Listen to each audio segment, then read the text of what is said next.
Good evening students, welcome to LLB law classes. आपण या ठिकाणी एलेबे लॉ क्लासेसमध्ये आज घेऊन येत आहोत legal language and legal reasoning. Second इयरचे क्लासेस आपण या ठिकाणी स्टार्ट केलेले आहे. सेकंड इयरची सिरीज आजपासून आपण स्टार्ट करत आहोत. काही सिरीज तुम्हाला थोडीफार युट्यूबवर अपलोडेड राहील आणि बाकी आमच्या इथे यावं लागेल तुम्हाला. क्लासेस ऑफलाईन चालू आहेत नाशिक ब्रांच येथे. या लवकरात लवकर एनरोल करा. चला तर आपण टाइम वाया न घालवता आपण आपल्या पद्धतीने legal language and legal reasoning या सब्जेक्टकडे वळू. सेकंड इयरचा सब्जेक्ट आहे लिगल लँग्वेज लिगल रिजनिंग. या सब्जेक्टचं एखादं सब्जेक्ट आपण शिकताना त्याचं पहिले आपण ऑब्जेक्ट लक्षात घेतलं पाहिजे की नेमकी सब्जेक्टचं ऑब्जेक्ट काय आहे. ऑब्जेक्ट म्हणजे असं की त्या सब्जेक्ट समजा तुम्हाला एनबीटी लॉ कॉलेजला जायचंय.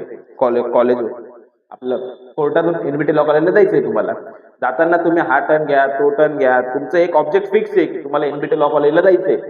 त्या पद्धतीने तुम्ही हे सब्जेक्ट शिकताना एक आपल्या समोर एक ध्येय फिक्स राहतं, एक सब्जेक्टचं ऑब्जेक्ट फिक्स राहतं की जेणेकरून आपल्याला सब्जेक्टचा जो आतला गाभा आहे तो तुम्हाला समजला गेला पाहिजे. तो गाभा समजण्यासाठी आपण सब्जेक्ट पूर्ण समजण्यासाठी पहिले सब्जेक्टचं ऑब्जेक्ट समजणं फार गरजेचं आहे. सब्जेक्टमध्ये कसं येणार आहे, तुम्हाला काय येणार आहे, सगळं सिलेबस समजणं फार गरजेचं आहे. आणि सिलेबस विथ तुम्हाला मी आज जो शिकवणार आहे topic legal language a brief history of law in India. हा जो टॉपिक तुम्हाला शिकवणार आहे त्या टॉपिकचं जे पीडीएफ आहे ती तुम्हाला मी प्रिस्क्रिप्शन मध्ये ऍड करून देईन खाली युट्यूब मध्ये. हा लेक्चर चालू करायच्या आधी तुम्ही ती डाउनलोड करा आणि ती नोट्स तुम्ही समोर घेऊन बसा. ज्या अर्थी तुम्ही नोट्स वाचेल मी इथं वाचेल तर तुम्हाला तिथं समजलं पाहिजे. चला लवकर लवकर आपण स्टार्ट करूया. पहिलं आपण समजूया सब्जेक्टचं ऑब्जेक्ट काय आहे. सब्जेक्टचं ऑब्जेक्ट असे बघा, नोट्स डाउनलोड केले असतील तर नोट्स मध्ये बघा स्टार्टिंगला मी तुम्हाला दिलेले objective of this course. Object वाचूया आपण. This paper is designed to give the students more exposure to the nature of legal language and the issues relating to it in drafting legislation and legal documents. बघा त्यांनी सांगितलेले तुम्हाला जे legal documents draft करायचे, जे legal documents बनवायचे, त्या documents मध्ये ते डॉक्युमेंट कसे बनवायचे, काय बनवायचे, त्यात कोणती लँग्वेज वापरली गेली पाहिजे, लीगल लँग्वेजेस का वापरली गेली पाहिजे, साधी इंग्लिश लँग्वेज आपण का वापरू शकत नाही, ते सगळं तुम्हाला मिळणारे शिकायला येते. परत हा झाला तुमचा एक टॉपिक असा तुम्हाला लीगल डॉक्युमेंट लीगल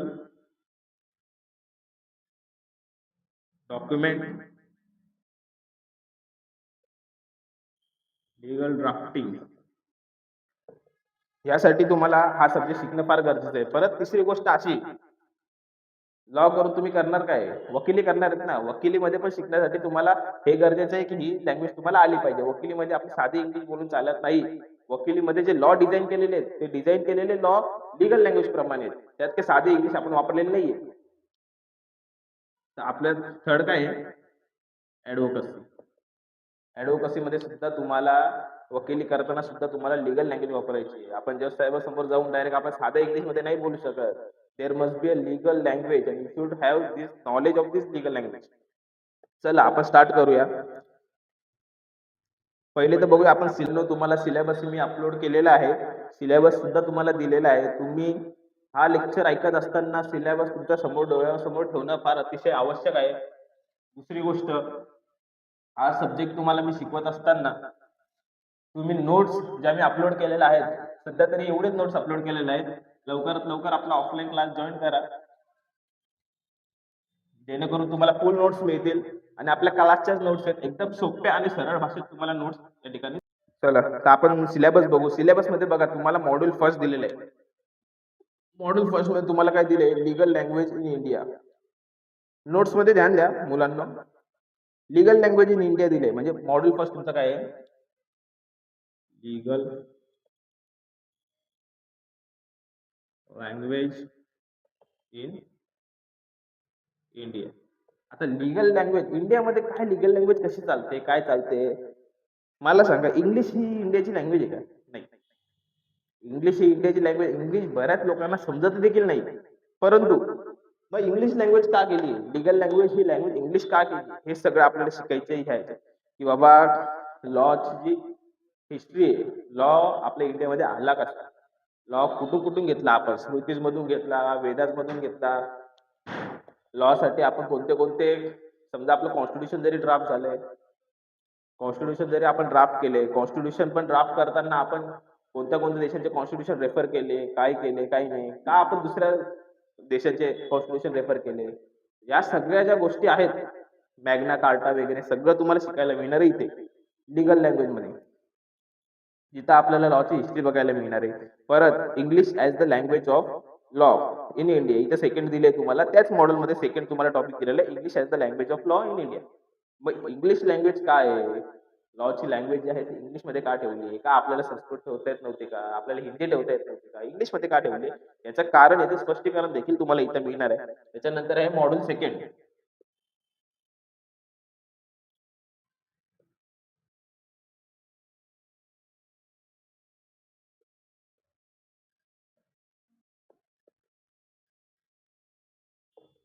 सी. आता ज्याप्रमाणे आपण एखादा सब्जेक्ट बघायच्या आधी आपण त्याचं ऑब्जेक्ट बघितलं, की बाबा ह्याचा ऑब्जेक्ट काय आहे? म्हणजे हा सब्जेक्ट आपण का स्टडी करावा? या सब्जेक्ट स्टडी करण्यामागचं कारण काय? म्हणजे तुमचा ऑब्जेक्ट.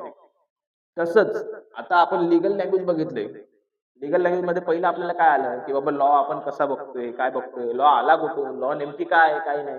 आता लीगल लँग्वेज आणि नेचरमध्ये तुम्हाला बघायचंय, की बाबा ही जी लीगल लँग्वेज आहे, ही लीगल लँग्वेज म्हणजे नेमकं काय? लीगल लँग्वेजचा स्कोप काय आहे? लीगल लँग्वेज कुठं-कुठं वापरली जाते? लीगल लँग्वेज कुठून आपल्याला अशा गोष्टी येतात लीगल लँग्वेजमध्ये काही लीगल टर्म्स येतात. लीगल लँग्वेज कुठून-कुठून डेराइव्हड होते. लीगल लँग्वेज काय फक्त मग इंग्लिशमध्ये आहे का? इंग्लिशमध्ये तर मी बाकी लोकांना का समजत नाही? त्याच्यात काही लॅटिन टर्म्स आहे, जर्मन टर्म्स आहे, ग्रीक टर्म्स आहेत. हे सगळे आपल्याला इन्क्लुडेड इथं आपल्याला शिकायचे. लीगल लँग्वेज आणि ह्याच्या नेचरमध्ये. त्यात पण तुम्हाला डिफरन्स बघायचा आहे. सेकंडमध्ये तुम्हाला डिफरन्स दिलाय. Legal English versus general English. General English, legal English कशी डिफरन्स होते हे सगळं तुम्हाला इथे शिकायचंय. त्यामध्ये लीगल लँग्वेजमध्ये तुम्हाला काही प्रॉब्लेम्स येतात, की बाबा लीगल लँग्वेजचं स्पष्टीकरण व्यवस्थित नाही. लीगल लँग्वेजचं तुम्हाला काही प्रॉब्लेम्स होतात लीगल लँग्वेजमध्ये. काही लीगल टर्म्सचा अर्थ वेगवेगळा होतो. 2 अर्थ पण जॉइंट होतात. तर त्यासाठी मग सब्जेक्टचं ऑब्जेक्ट समजणं गरजेचं आहे. सगळं गरजेचं आहे. त्यासाठी आपण इथे शिकणार आहोत लीगल लँग्वेज, त्याच्यावरील प्रॉब्लेम आणि त्या प्रॉब्लेमवर असणारे रेमेडीज. लीगल लँग्वेज वाचताना काही प्रॉब्लेम्स येतात. ते सगळे आपण शिकणार आहोत. लीगल लँग्वेज अस्पष्ट आहे किंवा ते ॲम्बिग्युइटीज आहेत. बऱ्याच काही गोष्टी आहेत त्यात. त्याही आपण पुढे शिकणार आहोत. परत तुमचा मॉड्यूल 3 बघा. मॉड्यूल 3 आहे तुमचा सम सिंपल ड्राफ्ट्स. आता हे बाबा आम्हाला आत्ताशी लीगल लँग्वेज समजली. मग हे ड्राफ्ट का दिले आम्हाला? ड्राफ्टमधून तुम्हाला लीगल लँग्वेजचा एक मुआयना कळणार आहे तुम्हाला, की बाबा ही लीगल लँग्वेज अशा पद्धतीने वापरली जाते. ड्राफ्टिंगमध्ये ह्या लीगल लँग्वेजचा उपयोग काय ते तुम्हाला कळणार आहे. एकदम साधे-साधे ड्राफ्ट दिलेले आहेत तुम्हाला. पहिला ड्राफ्ट असा आहे तुम्हाला एकदम साधा. नोटीस आहे पहिली. नोटीस कशी? टेनंट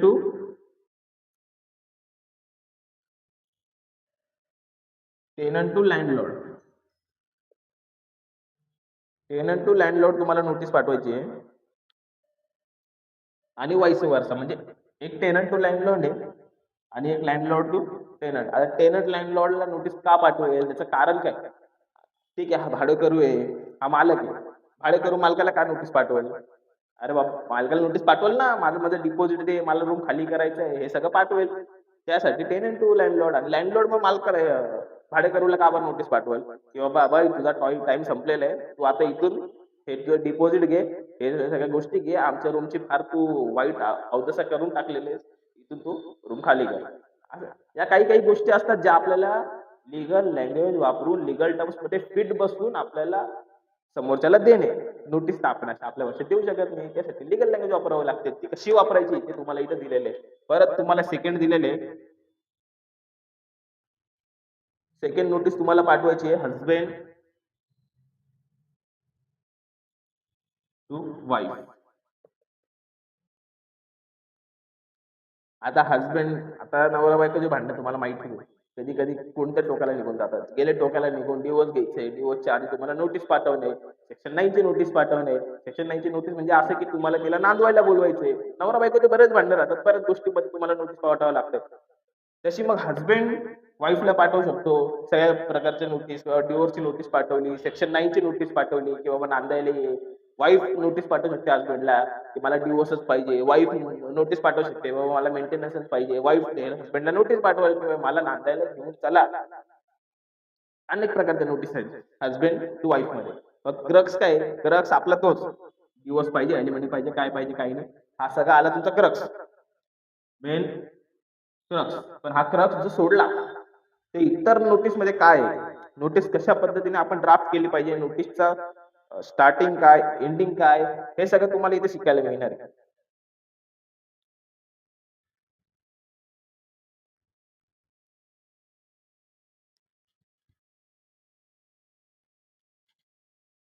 त्याच्यानंतर तुम्हाला शिकायला भेटेल ते काही सिंपल ड्राफ्ट आहेत, तुम्हाला एकदम काही अवघड अशी ड्राफ्ट दिलेली नाहीये. ड्राफ्ट म्हणजे sorry for inconvenience student, let's have started. Draft मध्ये काय आहे तुम्हाला सेल खरेदी कर तुम्हाला काही तुम्हाला प्लॉट खरेदी करायचंय, ए बाबा खरेदी खत फार इम्पॉर्टंट आहे, खरेदी खत करून दे. खरेदी खत नाही तर त्याच्या आधी मला साठे खत तर करून दे बाबा, आपलं असं असं ठरलं, सौदा पावती तर करून दे. ह्या सगळ्या गोष्टी तुम्हाला सेल डीड येणार आहे, sale deed. Second thing is तुम्हाला येते गिफ्ट डीड. गिफ्ट डीड आलं. गिफ्ट डीड म्हणजे काय, ए बाबा बक्षीस पत्र दिले, आता आजकाल गिफ्ट डीड फार चालू आहे का, काळा पैसा गोरा करणं म्हणजे गिफ्ट डीड. एखाद्याला गिफ्ट द्यायचं तुम्हाला, पण ते बाहेर रजिस्टर देतो तुम्हाला, एखादी मोठी गिफ्ट देत आहे, कसं देणार, बाय रजिस्टर. गिफ्ट डीडला तुम्हाला किती टॅक्स बसणार आहे, काय बसणार आहे, तुम्हाला गिफ्टचं व्हॅल्युएशन काढून त्याच्यावर किती % तुम्हाला स्टॅम्प ड्युटी भरायचे, सगळं काही मी सांगणार आहे तुम्हाला गिफ्ट डीड मध्ये, अकॉर्डिंग टू आपलं महाराष्ट्र. नंतर रिलीज डीड.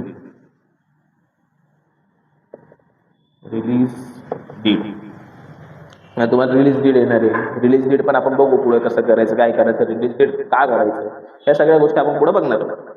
परत ड्राफ्ट मध्ये अजून तुम्हाला येत आहे, हे झाले अजून सिंपल ड्राफ्ट. हा टॉपिक फार मोठा आहे. हा टॉपिक जर तुम्हाला समजायचं असेल तर तुम्हाला ऑफलाईन क्लास करणं फार गरजेचं आहे. ऑफलाईन करा किंवा ऑनलाईन करा, कारण हे ड्राफ्टचं तर मी काही अपलोड करणार नाहीये. हे बघू, पॉवर ऑफ अटॉर्नी. नंतर तिसरं काय, दोन झाले तुमचे, पहिले नोटीस झाली, कशा नोटीस, काय नोटीस आहे. दुसरं झालं तुमचं ड्राफ्ट. तिसरं आता हे तुमचं आहे, हे पण ड्राफ्ट मध्येच येतं, पण हे थोडं सेपरेट येतं, power of attorney. Power of attorney कोणी ऐकलेलं आहे का?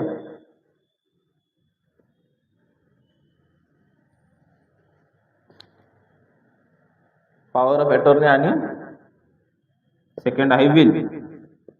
फर्स्ट सेकंड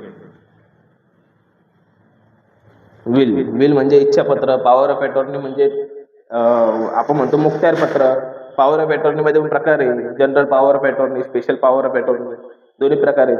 जनरल मुखत्यारपत्र आहे, स्पेशल मुखत्यारपत्र आहे. मुखत्यारपत्र म्हणजे फक्त एवढेच की आपले जे राईट्स आहेत, आपले राईट्स आहेत की बाबा मला ही शेतजमीन विकायची, पण आजोबा पडले धरतीवर, आजोबांना काही उठता येत नाही, पण आजोबांनी पॉवर ऑफ अटॉर्नी करून ठेवली आहे. म्हणजे काय, आजोबांनी त्यांचे हक्क, त्यांचे राईट्स दुसऱ्याला देऊन ठेवले. ते कसे देणार, पॉवर ऑफ अटॉर्नी तर्फे देणार. आपण पॉवर ऑफ अटॉर्नी तर्फे आपले राईट्स दुसऱ्यांना देऊ शकतो. विल तुम्हाला करायचे मृत्यूपत्र. आता मृत्यूपत्र मध्ये काय, बाबा एखाद्याने लिहून ठेवले असं असं मृत्यूपत्र माझं आहे, मग ते मृत्यूपत्र बनवायचं कसं, काय कसं, त्याच्यावर पण किती तुम्हाला काय काय लागते, काय काय नाही. मृत्यूपत्र रजिस्टरच पाहिजे का, रजिस्टर नसलं तर मग त्याला काय काय, रजिस्टर जरी नसलं, फक्त लिहून ठेवले हाताने कागदाने, त्याला मग काय विटनेस लागतात, किती विटनेस लागतात, कसे विटनेस लागतात, काय, हे सगळं आपण शिकणार आहोत ह्याच्यात विल मध्ये.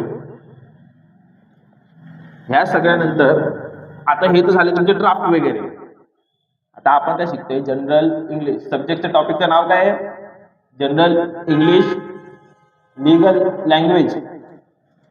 Legal language plus legal reasoning, बरोबर. सब्जेक्टचं नाव काय, legal language and legal reasoning. तुमचं हे झालं लीगल लँग्वेज.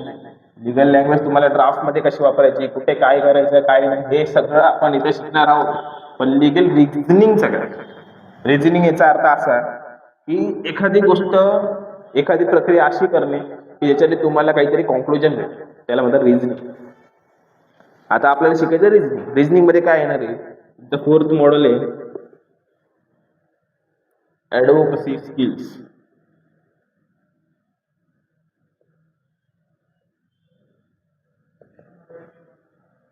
आता आपण ऑब्जेक्ट मध्ये शिकले की बाबा तुम्हाला तुम्ही ॲडव्होकेट झाल्यानंतर तुम्ही लिगल इंग्लिश कशी वापरली पाहिजे, लिगल लँग्वेज कशी वापरली पाहिजे, तुमचं बिहेवियर कसं पाहिजे, तुम्हाला क्लायंट कसे काय हँडल करायचे, काय करायचे, सगळं आपण शिकणार आहोत इथे. इथे तुम्हाला फर्स्ट टॉपिक असं आहे, qualities of the good lawyer. मग क्वालिटीजमध्ये कोणत्या कोणत्या क्वालिटीज येतात, good voice, command, words, confidence, practical तुम्हाला नॉलेज पाहिजे, तुम्हाला विजडम पाहिजे की बाबा पुढं काय होईल, काय नाही, काय नाही, आणि त्या प्रकारे आपण सल्ला कसा द्यायचा क्लायंटला ते सुद्धा इथं आपण शिकणार आहे. परत ॲडव्होकसीचं मिनिंग, बाबा वकिली करणं म्हणजे काय करणं, वकील तर झालो, पण वकिली करणं म्हणजे काय करणं. परत इथं आहे तुम्हाला ॲडव्होकसी इज अन आर्ट, वकिली कला कशी, काय कशी, वकिलीमध्ये नेमकी वकिलीला कला का म्हणतात, कारण समोर त्याला कसं बनवणं, क्रॉस कसं घेणं, काय कसं घेणं, ह्या सगळ्या गोष्टींमुळे वकिलीला एक कला म्हणून बघतात. आणि वकील हे नोबेल प्रोफेशन. नंतर तुम्हाला आर्ग्युमेंटचे स्किल्स आहेत, काय काउन्सिलिंग, काय क्लायंटला कसं हँडल करायचं, क्लायंटचं इंटरव्ह्यू कसं घ्यायचं. एखादा क्लायंट आपल्याकडे आला, आता तुम्हाला मगाशी बघितलं तुम्ही हजबंड वाईफची नोटीस बनवणार आहे, वाईफकडून हजबंडला नोटीस पाठवायची, वाईफ आली आपल्याकडे, तिने सांगितलं आपल्याला सगळं काही की बाबा असं असं माझ्यासोबत घडलं, काय घडलं काय घडलं, तिला विचारायचं कसं, तिच्या दुःखात किती सहभाग व्हायचं, तिच्या दुःखात सहभाग होऊन आपल्याला आपल्या पद्धतीने जे आपले लिगल ऍस्पेक्ट्स आहेत त्यांना धरून तिला सजेशन कसं द्यायचं, ती नोटीस समजा आपल्याला पाठवायची, त्या नोटीसमध्ये कसं कसं लिगल लँग्वेज आपण वापरली गेली पाहिजे, हे सगळ्यांचं नॉलेज तुम्हाला इथं येणार आहे. त्यानंतर आपला आहे last module, legal reasoning and skills of argument.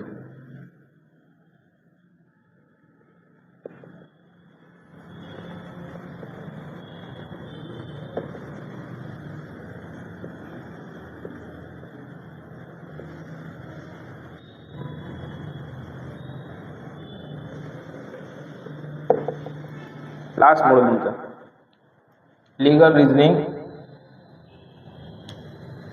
Reasoning and skills of an argument. आता लीगल रिझनिंग मध्ये कसं आहे, लीगल रिझनिंग करताना तुम्हाला पहिलेच बोललो, रिझनिंग ही एक प्रक्रिया आहे आपल्या कॉन्क्लुजन पर्यंत जायची. आता एखादा क्लायंट आला, आपल्याला सांगितलं काही गोष्टी की बाबा माझ्यासोबत असं असं घडलं, तसं तसं घडलं, पण त्यांनी तर सांगितलं आपल्याला, पण एक आपलं कॉन्क्लुजन आहे की बाबा ही केस आपल्याला या ठिकाणी फिट्ट बसवायची आहे. तिने सांगितलं अशा अशी गोष्ट झाली तिच्यासोबत, मग आपल्याला हजबंडला नोटीस पाठवायची आहे. पण तिच्यावर जी क्रुएल्टी झाली, तिने फक्त क्रुएल्टी सांगितलं आहे, मला मारलं थोडी. क्रुएल्टीमध्ये कशा प्रकारचे कोणती क्रुएल्टी मध्ये आपण ते बसू शकतो हे बघायचं आपल्याला रिझनिंग मधून. रिझनिंग मध्ये काही प्रकार आहेत, काही आता समजा नॉलेज घ्यायचं आपल्याला, समजा आता आपण तिने सांगितलं आपल्याला असं असं बसलं, पण क्रुएल्टीचं सेक्शन काय, क्रुएल्टीमध्ये बसायचं कसं, काय कसं, मग क्रुएल्टीच्या सेक्शननुसार कोणती क्रुएल्टी जरा जास्त स्पेसिफिक आहे, कोणती क्रुएल्टी जनरल आहे, हे सगळं आपल्याला गोष्टी कळणं हे रिझनिंग मधून कळतात. त्यात पण रिझनिंगचे मग फार प्रकार आहेत. परत रिझनिंग मध्ये नॉलेज कुठून घ्यायचं, काय घ्यायचं, अंडरस्टँडिंग नॉलेज म्हणजे काय, हे सगळं आपण पुढे शिकणार आहोत. त्याच्यानंतर आहे ह्याच्यात रिझनिंग मध्ये लॉजिक. रिझनिंग करताना लॉजिक फार महत्वाचं आहे. आता लॉजिक म्हणजे आपलं असं कोणतंही लॉजिक आपण वापरू शकत नाही, त्याला आपण लिगल लॉजिक वापरतो. लिगल लॉजिक वापरताना ते वापरायचं कसं, त्याच्यावर कोणती प्रक्रिया निवडायची, काय निवडायची, तुम्हाला लिगल रिसर्च करायची ती पण कशी करायची लॉजिक वापरून, हे सगळं आपण इथे या ठिकाणी शिकणार आहोत. लॉजिक लावायची काय मेथड आहेत ते सगळं शिकणार आहोत. परत सिलोजिझम वगैरे ते शिकणार आहोत.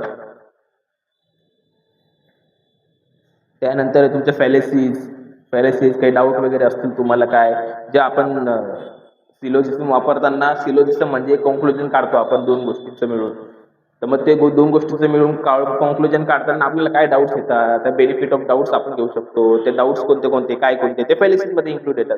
त्याच्याच पुढचा टॉपिक आहे फॅलेसीज मध्ये सगळं काही इन्क्लूड आहे. फॅलेसीज मध्ये आपण बघतो की बाबा हा असे डाऊट क्रिएट होत आहेत, ते डाऊट कोणते क्रिएट होतात, का क्रिएट होतात, हे सगळं आपण बघायचं काम आपण फॅलेसीज मध्ये. त्याच्यानंतर इलेमेंट ऑफ लिगल रिझनिंगचे इलेमेंट कोणते आहेत. एखादी तुम्हाला केस झाली तर तुम्ही काय पहिले बघणार आहे, केसचे फॅक्ट्स काय आहे,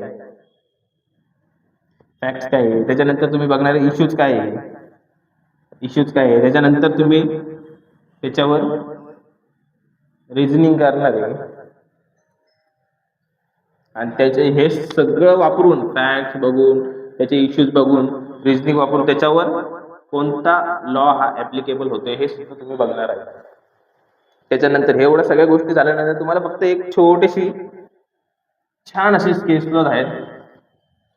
एकच केस लॉ, जास्त काही नाही. ती केस लॉज फार इम्पॉर्टंट आहे. बरोबर, ती केस लॉज तुम्हाला एक्झामला येते म्हणजे येते. तुम्हाला 15 मार्काला ती केस लॉज येते. 15 मार्काचा तुमचा मोठा क्वेश्चन आहे, त्याला ते केसनच तुम्हाला येते म्हणजे येते.